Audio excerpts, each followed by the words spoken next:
ಏನ್ರಿ ಮೇಡಮ್ ನಮಗೆ ಕಾಲ್ ಮಾಡಿಬಿಟ್ಟಿರಲ್ಲ? ಏನಿಲ್ಲ, ನಿನ್ ನೆನಪು ಬಂತ ಅದಕ್ಕೆ ಕಾಲ್ ಮಾಡಿದೆ. ಕೆಲಸ ಇಲ್ಲದ ಅಂತೂ ಕಾಲ್ ಮಾಡಕ್ಕೆ ಅಲ್ಲ ನೀನು ಏನಾತ ಹೇಳಲಿ? ನಿನ್ ತಲೆ ಒಳಗ ಬೆಳೆ ಕೂದಲು ಆಗತ್ತವ ಅಂತ ಹೇಳಿ ನಾನು ನಿನ್ ಜೊತೆ ಬ್ರೇಕಪ್ ಮಾಡ್ಕೊಂಡು ಬೇರೆದವ್ರ ಜೊತೆ ಮದ್ವೆ ಆದೆ. ಆದ್ರೆ ಈಗ ನನ್ ಗಂಡನ್ ತಲೆ ಒಳಗ್ ಕೂದಲನೇ ಇಲ್ಲಲೇ. ಕರ್ಮ ರಿಟರ್ನ್ಸ್ ಲೇ ನಿನ್ನವನ.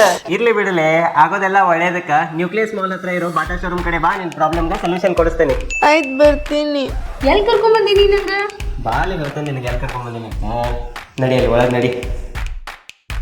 ನಮಸ್ಕಾರ ಮೇಡಮ್. ನಮಸ್ತೆ ರೀ ಮೇಡಮ್, ಈಗ ನಾನು ಎಕ್ಸ್ರೇ ಗಂಡನ ತಲೆಯಾಗ ಎಲ್ಲ ಕೂದಲು ಹೋಗ್ಯಾವಂತೆ, ಅದು ನನ್ನ ಕಡೆ ಬಂದ ಇದಕ್ಕೊಂದು ಏನೋ ಸೊಲ್ಯೂಷನ್ ಕೊಡ್ರಿ ಮೇಡಮ್. ಸರ್, ನಮ್ಮಲ್ಲಿ ನ್ಯಾಚುರಲ್ ಟ್ರೀಟ್ಮೆಂಟ್ ಇದೆ, ಟ್ರಾನ್ಸ್ಪ್ಲಾಂಟೇಷನ್ ಇದೆ. ನ್ಯಾಚುರಲ್ ಟ್ರೀಟ್ಮೆಂಟ್ ಅಲ್ಲಿ ಇವಾಗ ಹೇರ್ ಫಾಲ್ ಆಗ್ತಾ ಇರುತ್ತಲ್ವಾ, ಅದಕ್ಕೆ ನಾವು PRP ಪ್ಲಸ್ GFC ಕೊಡ್ತೀವಿ. ಇದರಿಂದ ರೂಟ್ಸ್ ಎಲ್ಲ ಸ್ಟ್ರಾಂಗ್ ಆಗುತ್ತೆ, ದೆನ್ ಹೇರ್ ಫಾಲ್ ಕಂಟ್ರೋಲ್ ಆಗುತ್ತೆ. ಇನ್ನೊಂದು, ಇವಾಗ ಹೇರ್ ಲಾಸ್ ಆಗಿರುತ್ತೆ ಫ್ರಂಟ್ ಸೈಡ್ಸ್ ಕ್ರೌನ್ ಏರಿಯಾದಲ್ಲಿ, ಸೊ ಅವ್ರದೇ ಡೋನರ್ ಏರಿಯಾ ಹೇರ್ಸ್ ಅನ್ನು ತೆಗೆದ್ಬಿಟ್ಟು ನಾವು ಫ್ರಂಟ್ ಅಲ್ಲಿ ಇಂಪ್ಲಾಂಟಿಂಗ್ ಮಾಡ್ತೀವಿ. ಪರ್ ಗ್ರಾಫ್ಟ್ ಓನ್ಲಿ 9 ರೂಪೀಸ್ ಇರುತ್ತೆ. ಯಾವುದೇ ತರ ಇದಕ್ಕೆ ಸೈಡ್ ಎಫೆಕ್ಟ್ ಇರಲ್ಲ, 200% ನ್ಯಾಚುರಲ್ ರಿಸಲ್ಟ್ ಇರುತ್ತೆ. ನಂತರ ಫ್ಯೂಚರ್ ಪ್ರೆಸೆಂಟ್ ಅಲ್ಲಿ ಫಾಲ್ ಆಗಬಾರ್ದು ಅಂತ ಹೇಳಿ ನಮ್ಮಿಂದ ನಿಮಗೆ PRP ಪ್ಲಸ್ GFC ಕೂಡ ಫ್ರೀಯಾಗಿ ಕೊಡ್ತಾ ಇದೀವಿ. ಇದಕ್ಕೆಲ್ಲ ಎಷ್ಟು ಚಾರ್ಜ್ ಆಗ್ತೈತ್ರಿ ಮೇಡಮ್? ಮ್ಯಾಮ್, ಒಂದು ಸರಿ ಅಮೌಂಟ್ ಪೇ ಮಾಡೋ ಅವಶ್ಯಕತೆ ಇರಲ್ಲ. ಇನ್ಸ್ಟಾಲ್ಮೆಂಟ್ಸ್ ಇರುತ್ತೆ, ಕಣ್ ಮುಖಾಂತರ ನೀವು ಅಮೌಂಟ್ ಅನ್ನ ಪೇ ಮಾಡ್ಕೊಂಡು ಹೋಗ್ಬೋದು.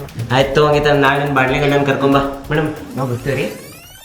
ಥ್ಯಾಂಕ್ಸ್ ಲೇ ಪೌನಿ. ಥ್ಯಾಂಕ್ಸ್ ಎಲ್ಲ ಬೇಡ, ನಿನ್ನ ತಂಗಿ ಜೋಡಿ ಒಂಚೂರು ಸೆಟ್ಟಿಂಗ್ ಮಾಡಿಕೊಟ್ಬಿಡ್ಲಾ?